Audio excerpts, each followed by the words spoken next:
नमस्कार दोस्तों, ocean network में आपका स्वागत है। मैं हूं ओमकार चौधरी और आज चूंकि पुणे में हैं, कल यहाँ जयपुर डायलॉग का एक समिट है, उसमें हिस्सा लेने के लिए आए हैं। तो पुणे से ही दिल्ली पर नज़र है और दिल्ली पर एक बहुत महत्वपूर्ण अपडेट है। केवल अरविंद केजरीवाल के झूठ पर नहीं, शिगूफे पर नहीं, और जो ये एक जुमला 2013 से ही हम और आप उनके द्वारा देख रहे हैं, उसको परख भी रहे हैं, वही तौर तरीका, वही झूठ और वही झूठ की राजनीति एक बार फिर सिरे चढ़ाने की कोशिश हो रही है।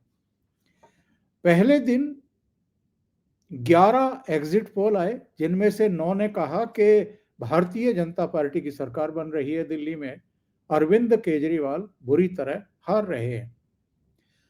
दूसरे दिन एक्सिस माई इंडिया, चाणक्य और एक और 3 आए और तीनों का कहना था कि भारतीय जनता पार्टी सरकार बनाने जा रही है, 45 से 55 सीटें उसको मिलने जा रही हैं और अरविंद केजरीवाल की पार्टी 15 से 25 के बीच में, किसी किसी ने 30 तक भी इनको दिखाया है कि ये सिमट जाएंगे।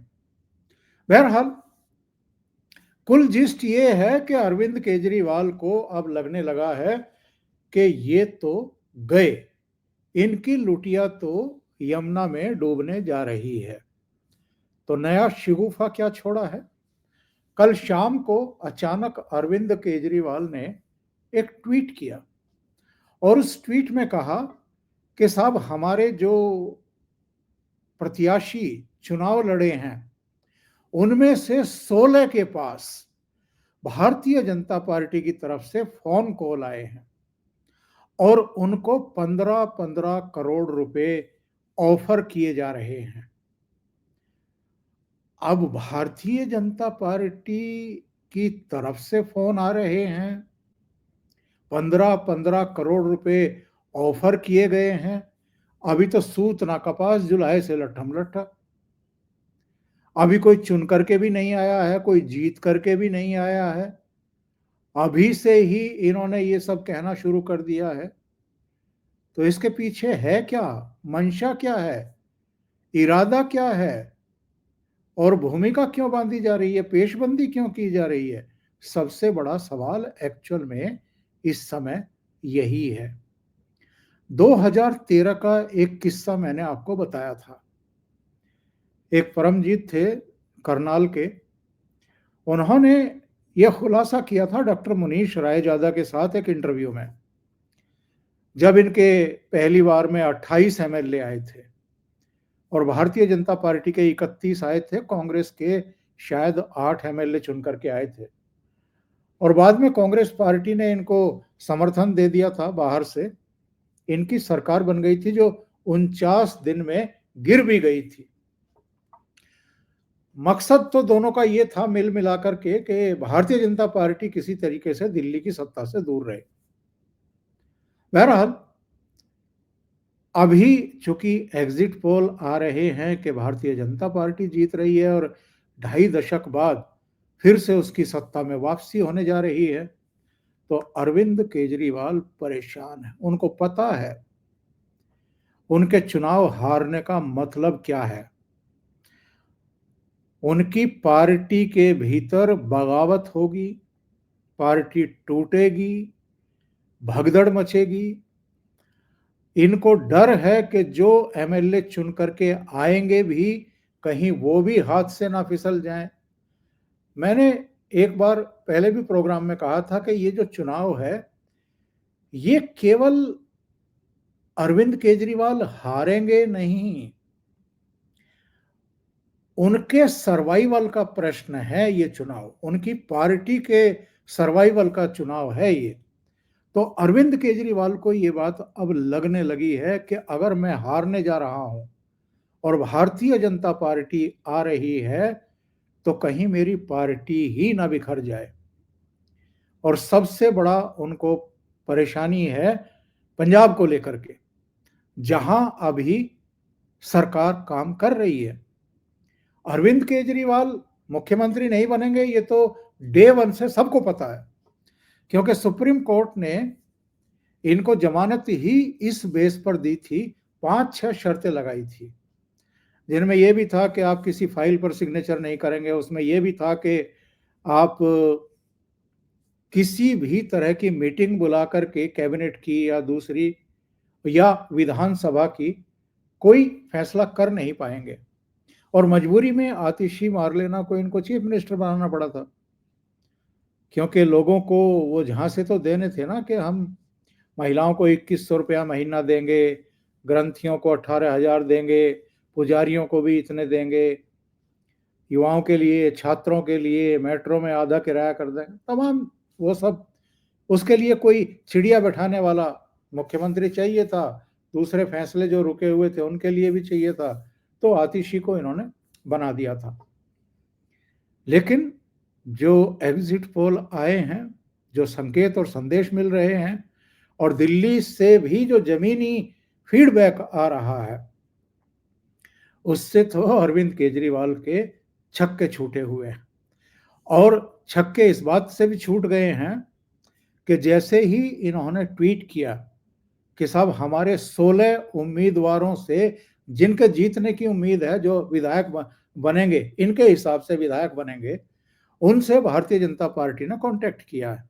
उनमें एक मुकेश अहलावत का नाम भी इन्होंने लिया है। मुकेश अहलावत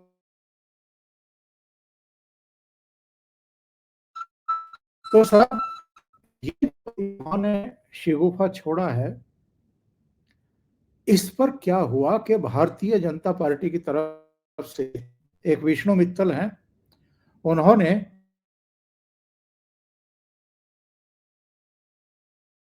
गवर्नर हैं और उनसे कहा कि साहब आप इस आरोप की जांच कराइए। वीके सक्सेना ने, जो एंटी करप्शन ब्यूरो है दिल्ली पुलिस का, एसीबी, उसको कहा कि आप पूछताछ करिए इन लोगों से जिन्होंने ट्वीट किए हैं, यानी अरविंद केजरीवाल ने जो ट्वीट किए हैं, संजय सिंह ने जो ट्वीट किए हैं, मुकेश अहलावत का जो नाम आ रहा है, इन तीनों से जाकर के पूछताछ करिए के आदेश दे दिए।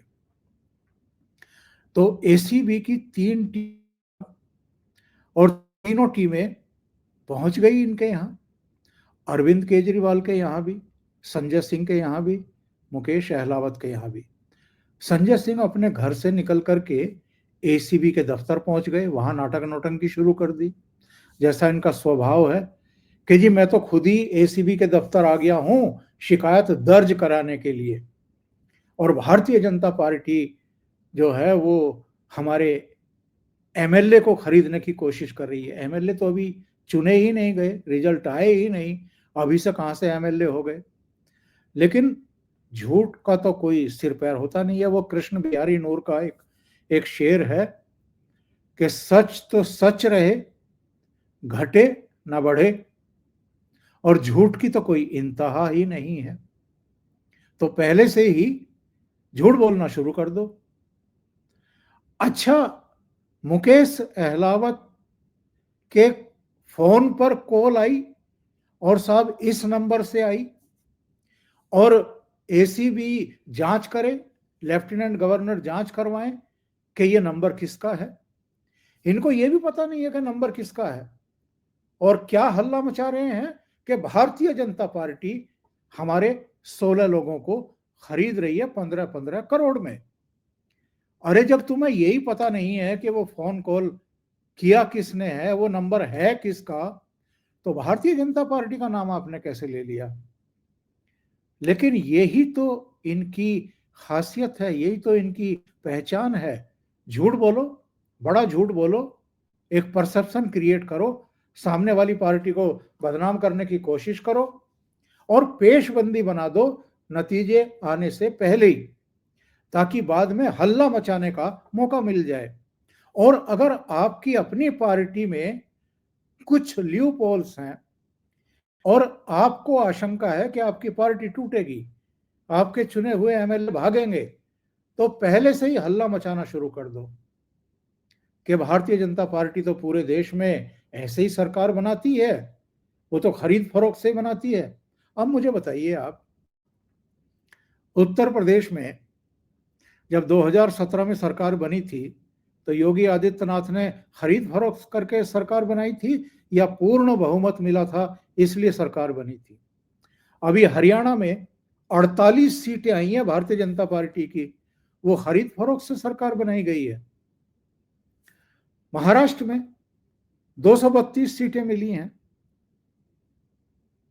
देवेंद्र फडणवीस के नेतृत्व वाली भारतीय जनता पार्टी को, एकनाथ शिंदे के नेतृत्व वाली शिवसेना को और अजित पवार के नेतृत्व वाली एनसीपी को 235 सीटें हो गई बाद में।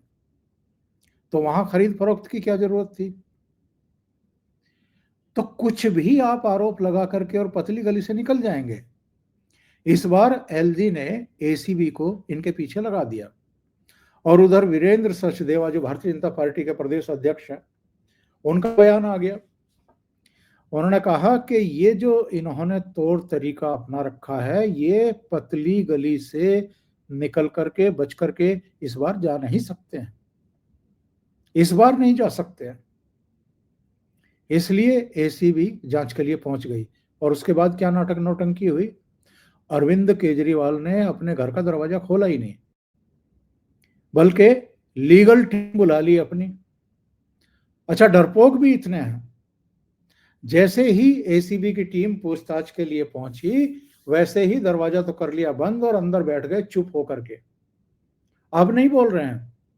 संजय सिंह को छोड़ दिया कि तुम बोलो अब जो बोलना है। तो संजय सिंह एसीबी के दफ्तर के सामने जाकर नृत्य कर रहे हैं, अरविंद केजरीवाल चुप होकर के बैठ गए हैं। एसीबी ने कहा कि हम पूछताछ करने आए हैं, ये जो 15 करोड़ का आरोप आपने भारतीय जनता पार्टी के ऊपर मढ़ दिया है, इसके सबूत मांगने के लिए आए हैं। और थमा दिया है इनको। उस नोटिस में सवाल हैं, इंक्वायरीज के कई बिंदु हैं। उन्होंने पूछा है कि जो 16 आप बता रहे हैं कि 16 लोगों को फोन आए हैं, उनके नाम क्या हैं? नंबर 2, उनको कब फोन आए हैं? नंबर 3, वो फोन किसने किए हैं? वो फोन नंबर हमें उपलब्ध कराइए। नंबर 4, उनसे क्या बात की है फोन करने वाले ने, जरा इसका डिटेल।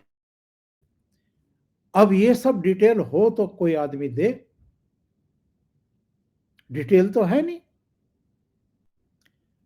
इनको तो बयानबाजी करनी होती है, आरोप लगाने होते हैं और भाग जाना होता है। तो वही इस बार इन्होंने फिर किया था, लेकिन इस बार घिर गए हैं। और हम और आप तो सब कल का इंतजार कर रहे हैं। कल सुबह 8 बजे से गिनती शुरू होगी वोटों की साहब। हम भी पुणे में हैं और यहीं से नजर रखे हुए हैं दिल्ली पे कि क्या नतीजे होंगे। उसके बाद फिर इनकी खबर लेंगे। लेकिन अभी तो कल सुबह 8 बजने में आप लगा लो कितने घंटे बाकी हैं, करीब करीब 6.5 घंटे तो ये रात और 8 घंटे वो हैं। इस बीच तो पता नहीं और क्या क्या तमाशा करेंगे ये। तो हम जो भी अपडेट होंगे उनसे आपको जरूर अवगत रहेंगे। तो अभी के लिए इतना ही। बहुत बहुत धन्यवाद। अगर आपको ये चैनल और इसके कंटेंट पसंद आ रहे हैं तो लाइक करें, कमेंट करें, वीडियो को शेयर भी करें। अभी तक आपने ये चैनल सब्सक्राइब नहीं किया है तो सब्सक्राइब कर लें और साथ में लगे बेल आइकॉन को दबा दें ताकि आगे आने वाले वीडियो और उनके नोटिफिकेशन आप तक पहुंचते रहें। बहुत धन्यवाद। नमस्कार।